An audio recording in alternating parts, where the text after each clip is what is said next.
Tollygunge studio পাড়ায় এতদিন ধরে যার একচ্ছত্র দাদাগিরি চলতো সেই স্বরূপ বিশ্বাস গ্রেফতার হয়েছেন গতকাল। মহিলার সঙ্গে অশালীন আচরণ তোলাবাজির অভিযোগে তাকে গ্রেফতার করা হয়।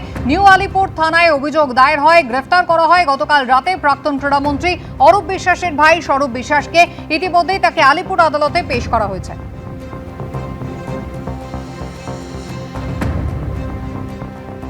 এই মুহূর্তে আলিপুর কোর্টের সামনে আমরা রয়েছি। যে ছবি আমরা দেখাচ্ছি, স্বরূপ বিশ্বাস গতকাল নিউ আলিপুর পুলিশ স্টেশন থেকে গ্রেফতার করেছে। স্বরূপটা তোলাবাজি থেকে অস্ত্র আইনের কেস রয়েছে, কোনো কথা বললেন না স্বরূপ বিশ্বাস।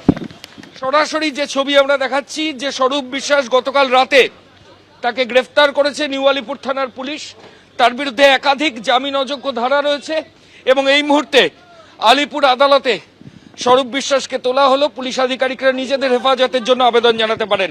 ক্যামেরা অজয় দাসের সঙ্গে ময়ূখ ঠাকুর চক্রবর্তী, এবিপি আনন্দ, কলকাতা। তৃণমূল কংগ্রেসের প্রাক্তন বিধায়ক শওকত মোল্লা গতকাল সকাল 6টা থেকে এনআইএ আধিকারিকরা তার খোঁজ করে চলেছেন, যদিও এখনো পর্যন্ত তার খোঁজ কিন্তু পাওয়া যায়নি।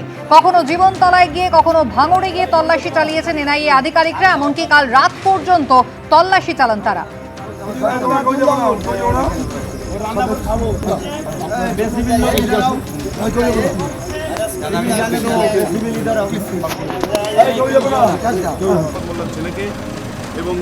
গতকাল সকালেই জীবনতলায় শওকত মোল্লার বাড়িতে পৌঁছে যান এনআইএ অফিসাররা। তাকে না পেয়ে তার ছেলেকে তারা জিজ্ঞাসাবাদ করেন এবং তাকে সঙ্গে নিয়েই কখনো তৃণমূলের পার্টি অফিস, কখনো অন্য তৃণমূল নেতা, কখনো শওকত মোল্লার ছেলের ক্যাফে, সেখানে পর্যন্ত তারা পৌঁছে যান। যদিও এখনো পর্যন্ত শওকত মোল্লার কোনো হদিশ নেই এবং এনআইএ সূত্রে যেমনটা জানা যাচ্ছে যে তার 3টে মোবাইল ফোনই কিন্তু বন্ধ রয়েছে।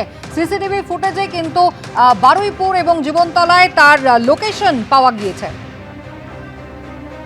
আবির দত্ত আমাদের প্রতিনিধি রয়েছেন আমাদের সঙ্গে টেলিফোন লাইনে। আবির, ভাঙড়ের সেই বিস্ফোরণের ঘটনা ঠিক নির্বাচনের দিন ঘোষণার পরপরই মাত্র কয়েক ঘন্টার মাথায় যে বিস্ফোরণের ঘটনা ঘটে, সেই ঘটনার মূল ষড়যন্ত্রী এই শওকত মোল্লা, তাই তার খোঁজ চাইছেন এনআইএ অফিসাররা।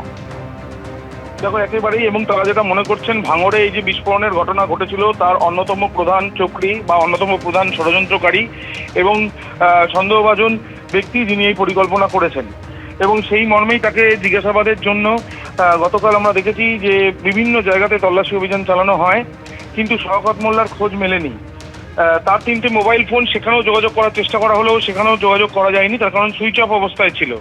সেগুলোর লোকেশন এবং বেশ কিছু সিসি ক্যামেরার ফুটেজ তারা ইতিমধ্যে স্ক্যানারে রেখেছেন এবং সেখান থেকে যেটা দেখা যাচ্ছে যে জিজ্ঞাসাবাদের 10 ঘন্টা আগে পর্যন্ত তার লোকেশন যেমন কলকাতা পাওয়া গিয়েছে, তেমনি বারুইপুরে পাওয়া গিয়েছে এবং তার সাথে সাথে তার যেখানে তিনি থাকেন সেই জীবনতলার কাছেও পাওয়া গিয়েছে।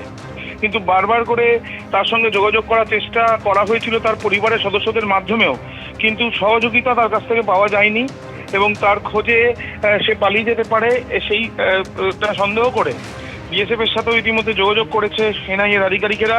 শওকত মোল্লাকে এই মামলাতে জিজ্ঞাসাবাদের প্রয়োজনীয়তা রয়েছে তারা মনে করছেন, তার কারণ গতকালও শাহিনুর মোল্লা নামে এক ব্যক্তিকে, শাহিদুল মোল্লা নামে এক ব্যক্তিকে গ্রেপ্তার করা হয় এবং যেটা জানা যাচ্ছে যে ওই ব্যক্তি ওই স্করপিও চালিয়েছিল, যে স্করপিওতে করে যে ব্যক্তি বোমা বাঁধে গিয়ে আহত হয় এবং পরবর্তীকালে তার মৃত্যু হয়, তাকে নিয়ে ঠিক হাড়োয়াতে নিয়ে যাওয়া হয়েছিল এবং এই যে বোমা বাঁধা এবং সেখানে ঘটনার পরে যিনি আহত হয়েছেন তাকে হাসপাতালে না নিয়ে গিয়ে সোজা হাড়োয়াতে নিয়ে যাওয়া, এই যে সম্পূর্ণ যে পরিকল্পনা, সেই পরিকল্পনার পেছনে 2টি কারণ। প্রথম, বোমা তৈরি করা হচ্ছিল নির্বাচনে ব্যবহার করার জন্য, ভয়ভীতির বাতাবরণ ভোটারদের মধ্যে করার জন্য, এবং তার সাথে সাথে যাতে কোনো রকম ভাবে বিস্ফোরণের ঘটনা সামনে না আসে, কেউ আহত হয়েছে যাতে সামনে না আসে, সেই জন্য দেহ লোপাটেরও চেষ্টা হয়েছে।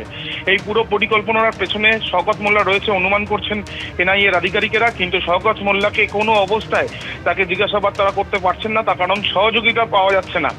আমরা জানি যে গতকাল তার বাড়ি ছাড়াও তৃণমূল নেতার বাড়ি, রেস্তোরাঁ এবং তার সাথে সাথে বারুইপুরের একটি আস্তানা, এছাড়াও ভাঙড়ের বিভিন্ন জায়গা, বিজয়গঞ্জ থেকে আরম্ভ করে উত্তর কাশীপুরের বিভিন্ন জায়গাতে তল্লাশি অভিযান চালানো হয়েছে, কিন্তু শওকত মোল্লা আত্মগোপন করেছেন এমনটাই তাদের অনুমান।